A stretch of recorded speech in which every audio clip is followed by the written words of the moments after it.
오늘 우리에게 주신 하나님의 말씀 열왕기상 18장 1절부터 46절까지 말씀입니다.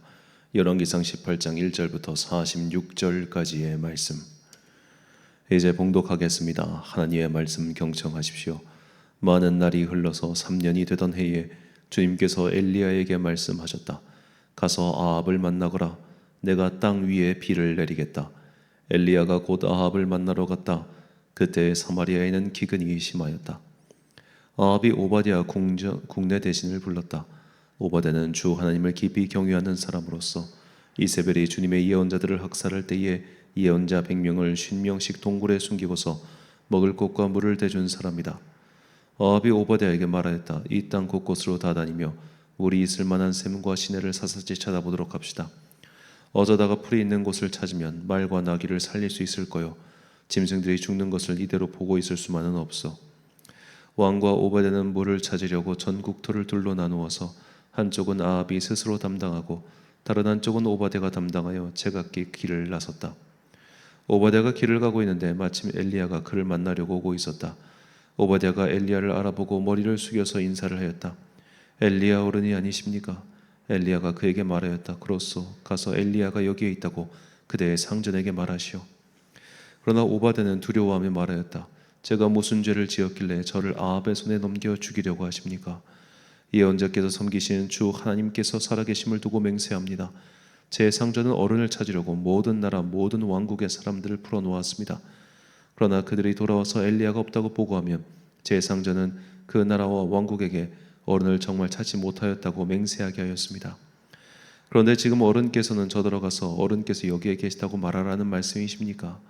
제가 어른을 떠나가면 주님의 영이 곧 어른을 제가 알지 못한 곳으로 데려가실 것입니다. 제가 가서 아합에게 말하였다가 그가 와서 어른을 찾지 못하면 반드시 저를 죽일 것입니다. 어른의 종인 저는 어릴 때부터 주님을 경외하여 왔습니다. 이세벨이 주님의 예언자들을 학살할 때에 제가 한 일과 제가 주님의 예언자 100명을 50명씩 동굴에 감추고 그들에게 먹을 것과 마실 것을 대준 일을 어른께서는 듣지도 못하셨습니까? 그런데 지금 어른께서는 저들어가서 저의 상전에게 어른께서 여기 계시다고 말하는 것이십니까? 그러면 제 상전은 반드시 저를 죽일 것입니다. 그러자 엘리야가 말하였다. 내가 섬기던 만군의 주님께서 살아계심을 두고 맹세하오. 나는 오늘 꼭 아합을 만날 것이오. 오바댜가 아합에게로 가서 이 사실을 알리니 아합이 엘리야를 만나러 왔다. 아합은 엘리야를 만나서 이렇게 말하였다. 그대가 바로 이스라엘을 괴롭히는 자요. 엘리야가 대답하였다. 내가 이스라엘을 괴롭히는 것이 아니라 임금님과 임금님의 아버지의 가문이 괴롭히는 것입니다. 임금님께서는 주님의 계명을 내버리고 바알을 섬기십니다. 이제 사람을 보내어 온 이스라엘을 갈멜산으로 모아주십시오. 그리고 이세벨에게 녹을 얻어먹는 바알 예언자 450명과 아세라 예언자 400명도 함께 불러주십시오. 아합은 모든 이스라엘 자손을 부르고 예언자들을 갈멜산으로 모았다. 그러자 엘리야가 그 모든 백성 앞에 나서서 이렇게 말하였다. 여러분은 언제까지 양쪽에 다리를 걸치고 머뭇거리고 있을 것입니까? 주님이 하나님이면 주님을 따르고 바알이 하나님이면 그를 따르십시오. 그러나 백성들은 한마디도 그에게 대답하지 못하였다. 그래서 엘리야는 백성들에게 다시 이렇게 말하였다. 주님의 예언자라고는 나만 홀로 남았습니다. 그런데 바알의 예언자는 450명이나 됩니다. 이제 소 2마리를 우리에게 가져다 주십시오. 바알 예언자들이 소 1마리를 선택하여 각을 떠서 나무단 위에 올려놓되 불을 지피지는 않게 하십시오. 나도 나머지 1마리의 소를 잡아서 나무단 위에 올려놓고 불은 지피지 않겠습니다. 그런 다음에 바알의 예언자들은 바알 신의 이름을 부르십시오. 나는 주님의 이름을 부르겠습니다. 그때 불을 보내셔서 응답하는 신이 있으면 바로 그분이 하나님이십니다. 그러자 모든 백성은 그렇게 하는 것이 좋겠다고 대답하였다. 엘리야가 바알의 예언자들에게 말하였다. 당신들은 수가 많으니 먼저 시작하시오. 소 1마리를 골라놓고 당신들의 신의 이름을 부르시오. 그러나 불은 지피지 마시오. 그들은 가져온 소 1마리를 골라서 준비하여 놓은 뒤에 아침부터 한낮이 될 때까지 바알은 응답해 주십시오 하면서 부르짖었다. 그러나 응답은커녕 아무런 소리도 없었다. 바알의 예언자들은 제단 주위를 돌면서 춤을 추었다. 한낮이 되니 엘리야가 그들을 조롱하면서 말하였다. 더 큰 소리로 불러보시오. 바알은 시이니까 다른 볼일을 보고 있을지 아니면 용변을 보고 있을지 아니면 멀리 여행을 떠났을지 그것도 아니면 자고 있으므로 깨워야 할지 모르지 않소. 그들은 더 큰 소리로 부르짖으면서 그들의 예배 관습에 따라 칼과 창으로 피가 흐르도록 자기 몸을 찔렀다. 한낮이 지나서 저녁 제사를 드릴 시간이 될 때까지 그들은 미친 듯이 날뛰었다. 그러나 아무런 소리도 없고 아무런 대답도 없고 아무런 기척도 없었다. 이때 엘리야가 온 백성들에게 가까이 오라고 하였다. 백성들이 가까이 오니 그는 무너진 주님의 제단을 고쳐 쌓았다. 그리고 엘리야는 일찍이 주님께서 이스라엘이라고 이름을 고쳐주신 야곱의 아들들의 지파 수대로 12개의 돌을 모았다. 이 돌을 가지고 엘리야는 주님께 예배할 제단을 다시 쌓고 제단 둘레에는 2세아 정도의 곡식이 들어갈 수 있는 넓이의 도랑을 팠다. 그 다음에 나무단을 쌓아놓고 소를 각을 떠서 그 나무단 위에 올려놓고 물통 4개의 물을 가득 채워다가 재물과 나무단 위에 쏟으라고 하였다. 사람들이 그대로 하니 엘리야가 한 번 더 그렇게 하라고 하였다. 그들이 그렇게 하니 그는 또 그렇게 하라고 하였다. 그들이 3번을 그렇게 하니 물이 제단 주위로 넘쳐 흘러서 그 옆 도랑에 가득 찼다. 제사를 드릴 때가 되니 엘리야 예언자가 앞으로 나서서 이렇게 기도하였다. 아브라함과 이삭과 이스라엘을 돌보신 주 하나님, 주님께서 이스라엘의 하나님이시고 나는 주님의 종이며 내가 오직 주님의 말씀대로만 이 모든 일을 하고 있다는 것을 오늘 저들이 알게 하여 주십시오. 주님 응답하여 주십시오. 응답하여 주십시오. 이 백성으로 하여금 주님이 주 하나님이시며 그들의 마음을 돌이키시게 하시는 주님이심을 알게 하여 주십시오. 그러자 주님의 불이 떨어져서 재물과 나무단과 돌들과 흙을 태웠고 도랑 안에 있는 물들을 모두 말려버렸다. 온 백성이 이것을 보고 땅에 엎드려서 말하였다. 그가 주 하나님이시다. 그가 주 하나님이시다. 엘리야가 그들에게 말하였다. 바알의 예언자들을 잡아라. 한 사람도 도망가게 해서는 안 된다. 백성은 곧 그들을 사로잡았고 엘리야는 그들을 데리고 기손 강가로 내려가서 거기에서 그들을 모두 죽였다. 엘리야가 아합에게 말하였다. 빗소리가 크게 들리니 이제는 올라가셔서 음식을 드십시오. 아합이 올라가서 음식을 먹었다. 엘리야는 갈멜산 꼭대기로 올라가서 땅을 바라보며 몸을 굽히고 그의 얼굴을 무릎 사이에 넣었다. 그리고는 그의 시종에게 올라가서 바다 쪽을 살펴보고라고 하였다. 시종은 올라가서 보고 와서 아무것도 보이지 않는다고 말하였다. 엘리야가 다시 그의 시종에게 7번을 그렇게 더 다녀오라고 하였다. 7번째가 되었을 때에 그 시종은 마침내 사람 손바닥만한 작은 구름이 바다에서부터 떠올라오고 있다고 말하였다. 그러자 엘리야는 아합에게 사람을 보내어서 비가 와서 길이 막히기 전에 어서 병거를 갖추고 내려가라는 말을 전하라고 하였다. 그러는 동안에 이미 하늘은 짙은 구름으로 캄캄해지고 바람이 일더니 곧 큰 비가 퍼붓기 시작하였다. 아합은 곧 병거를 타고 이스라엘로 내려왔다. 주님의 능력이 엘리야와 함께하였기 때문에 엘리야는 허리를 동여매고 아합을 앞질러서 이스라엘 어귀에까지 달려갔다. 아멘. 작은 소리가 들릴 때까지란 제목으로 하나님의 말씀 선포하겠습니다. 오늘 본문은 유명한 갈멜산의 사건이죠. 엘리야 대 바알과 아세라의 선지자들이 격돌한, 그야말로 어쩌면 한편의 종교 전쟁이 벌어진 그런 사건처럼 보이죠. 이 전쟁은 당연히 하나님의 승리였고 엘리야는 그야말로 인생 최고의 은총을 체험했다고 해도 과언이 아닐 겁니다. 예전에 이탈리아에도 이런 비슷한 사건이 있었습니다.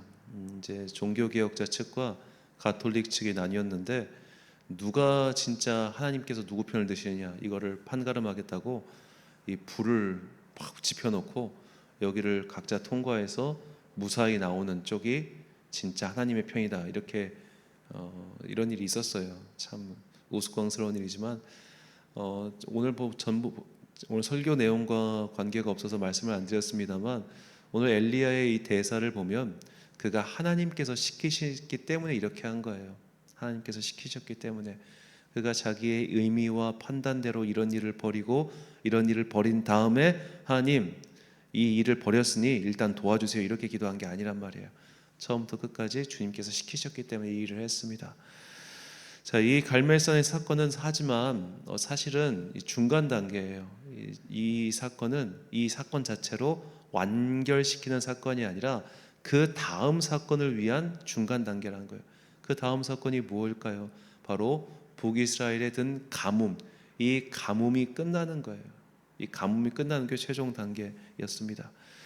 그래서 이 가뭄은 당연히 하나님의 명령으로 시작되었고 이제 하나님의 명령 때문에 이제 그치는 거죠. 하나님께서 이제 비를 내리겠다고 약속을 하셨고 또 이런 절차가 다 진행됐습니다. 그래서 엘리압은 아합에게 이렇게 이야기합니다. 41절. 엘리야가 아합에게 이르되 올라가서 먹고 마시소서, 큰 비 소리가 있나이다. 자, 큰 비 소리 아직은 내리지 않았죠. 그리고 아직 들리지도 않았습니다. 그러나 엘리야는 하나님께서 약속을 하셨기 때문에 이것이 고스란히 이루어질 것을 믿고 아합에게 명령한 것이죠.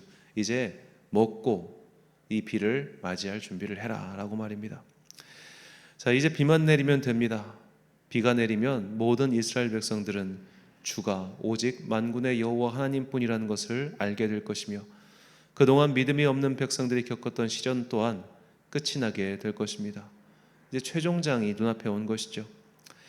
엘리야는 분명히 확신을 가지고 또 하나님께서 주신 말씀에 의지하여 그렇게 갈멜산 꼭대기로 올라가서 무릎 사이에 얼굴을 파묻고 기도하기 시작합니다. 자, 이 부분이 되게 의아하죠. 41~2절 말씀입니다.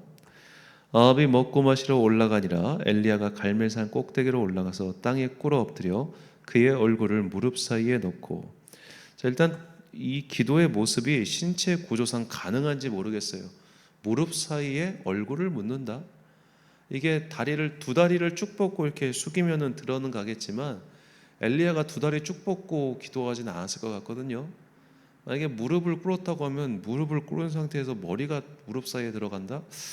이건 아마 그냥 그가 몸을 완전히 거의 포개다시피 이게 쫙 엎드려가지고 기도하는 모습을 그린 것이지 않을까 그렇게 생각합니다. 뭐 글로 남기는 건 한계가 있을 테니까요. 자, 하나님께서 이미 약속하셨습니다. 큰 비를 내리겠다. 그리고 엘리야도 그 확신을 가지고 있었습니다. 그런데 왜 기도합니까?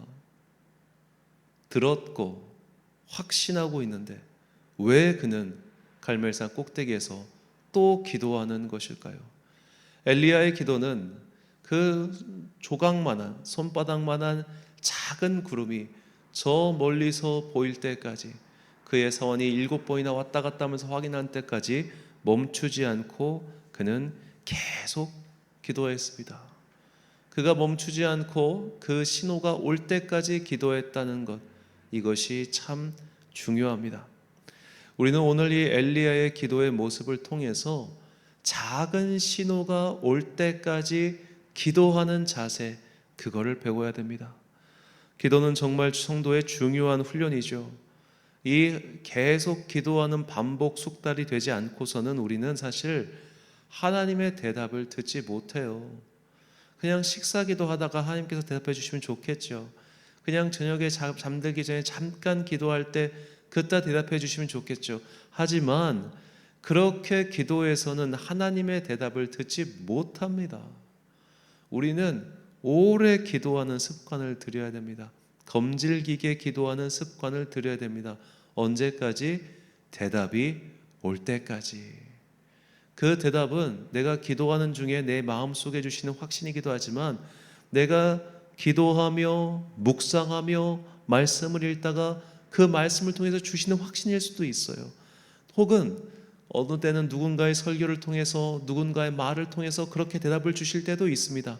그러기 위해서는 내가 영적인 안테나가 되게 민감해야 돼요. 영적인 안테나가 민감해야 이것이 사람의 말인지 아니면 하나님의 말씀인지 분별할 수 있기 때문입니다. 영적인 안테나가 민감하지 못한 사람은 성경을 읽어도 그 성경을 자기식대로 해석하지 하나님의 뜻대로 받아들이지 못합니다. 이렇게 영적인 안테나를 민감하게 세우는 것이 바로 기도의 훈련이죠. 이 기도의 훈련, 이것을 통해서 우리는 하나님의 대답이 올 때까지, 그 작은 신호가 올 때까지, 그것을 캐치할 수 있을 때까지 계속 기도의 자리에 머무르는 그런 능력을 갖추게 됩니다. 우리가 기도에 있어서 참 중요한 것은 우리의 소망의 제목 그대로 이루어지는 것, 이것을 응답이라고 하겠습니다. 이런 응답이 중요한 게 사실 아니에요. 더 중요한 건 내가 아랜 기도에 대한 주님의 대답을 듣는 겁니다. 예를 들어, 주님, 제가 지금 100만 원이 필요해요. 주님, 저에게 100만 원을 주세요 라는 게 우리의 소망이라고 칩시다. 이 100만 원이 주어지면, 이 100만 원이 생기면 이건 기도가 응답된 거죠. 근데 100만 원이 안 생겼어요. 그러면 안 생긴 이유가 있을 거 아니에요. 그 이유까지 듣는 게 기도의 대답이라는 겁니다. 예를 들어 우리가 이 가장 대표적인 기도가 다윗의 기도죠. 다윗이 금식 기도를 했습니다. 그의 자식을 살려달라고. 근데 금식하며 기도했는데도 그의 자식은 죽었어요. 다윗은 털고 일어납니다. 자, 이 기도는 응답받지 못한 기도죠. 하지만 다윗은 기도의 대답을 받았습니다. 하나님의 분명한 뜻, 내가 그 아이는 너의 죄값으로 데려갈 것이다. 다윗은 그렇게 순종을 배우는 거예요. 하나님의 뜻에 복종하는 걸 배운 거예요. 그래서 그는 하나님의 대답을 들었고 그것이 그에게 정답이었습니다.